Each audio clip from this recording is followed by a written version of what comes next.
Welcome to guys और YouTube channel. बहुत समय पहले की बात है। एक छोटे से गांव में दो दोस्त रहते थे, राजू और वीरू।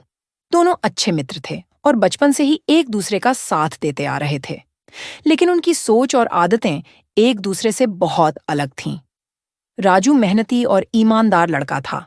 वह हमेशा अपने काम में मेहनत करता और जो भी उसे काम मिलता उसे पूरे मन से करता।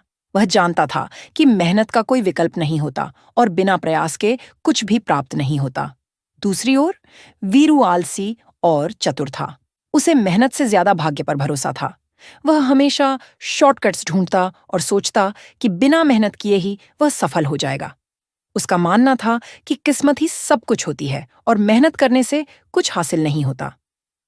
गांव के पास ही एक घना जंगल था जिसमें बहुत से जानवर रहते थे। जंगल के बीचों बीच एक बड़ी पहाड़ी थी जिसके ऊपर एक प्राचीन मंदिर स्थित था।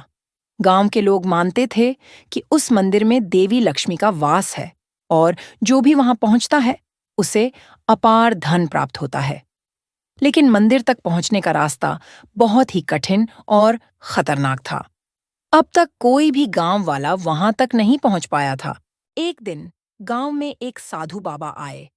उन्होंने गांव के लोगों को बताया कि अगर कोई उस मंदिर तक पहुंचने की हिम्मत करे और पूरी श्रद्धा और मेहनत से चढ़ाई करे तो उसे देवी का आशीर्वाद और अपार धन प्राप्त होगा।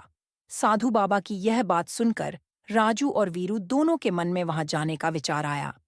वीरू ने सोचा, अगर मैं बिना ज्यादा मेहनत किए इस मंदिर तक पहुंच जाऊं तो मुझे अपार धन मिलेगा और मैं अमीर बन जाऊंगा। वहीं राजू ने सोचा, मंदिर तक पहुंचना आसान नहीं होगा, लेकिन अगर मैं ईमानदारी और मेहनत से चढ़ाई करूंगा तो जरूर देवी लक्ष्मी का आशीर्वाद मिलेगा।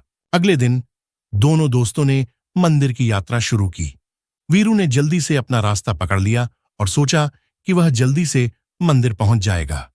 वह बिना किसी योजना के दौड़ता रहा, लेकिन थोड़ी देर बाद उसे थकान महसूस होने लगी और उसका पानी और खाना भी खत्म हो गया। उसने रास्ते में शॉर्टकट लेने की कोशिश की, लेकिन वह और भी भटक गया। राजू ने धीरे धीरे और ध्यान से यात्रा की। वह रास्ते में रुककर अपनी ऊर्जा को बचाता, पानी पीता और खाना खाता।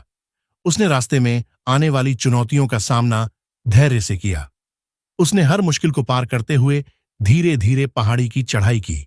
कुछ दिनों बाद वीरू पूरी तरह से थक चुका था और उसे समझ में आ गया कि शॉर्टकट्स हमेशा काम नहीं आते। उसकी हालत बहुत खराब हो गई थी और वह जंगल में ही अटक गया था। दूसरी ओर राजू अपनी मेहनत और धैर्य के कारण पहाड़ी के ऊपर मंदिर तक पहुंच गया।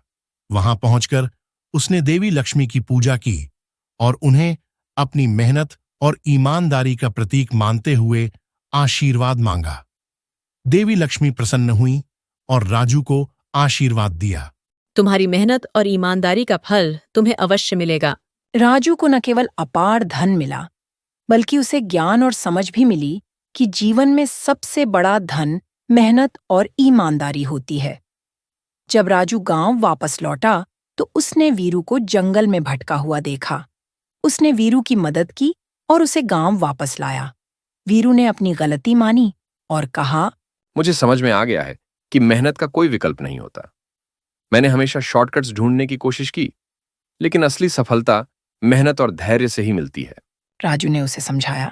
जीवन में कठिनाइयां आती हैं, लेकिन अगर हम ईमानदारी और मेहनत से काम करें तो सफलता जरूर मिलती है।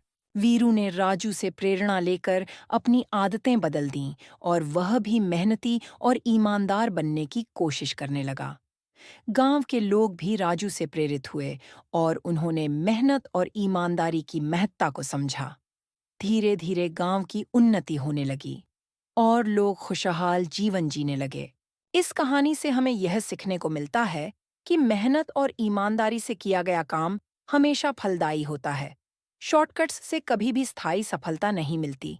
जीवन में कठिनाइयां और चुनौतियां आती हैं, लेकिन धैर्य, मेहनत और ईमानदारी से उनका सामना करने से ही असली सफलता प्राप्त होती है। यह कहानी युवाओं को प्रेरित करती है कि वे जीवन में शॉर्टकट्स के बजाय मेहनत और ईमानदारी का रास्ता अपनाएं, क्योंकि असली संतोष और सफलता उसी में निहित होती है। अगर आपको कहानी अच्छी लगी हो तो लाइक एंड शेयर जरूर करें और कहानियाँ देखने के लिए चैनल को सब्सक्राइब करना न भूलें।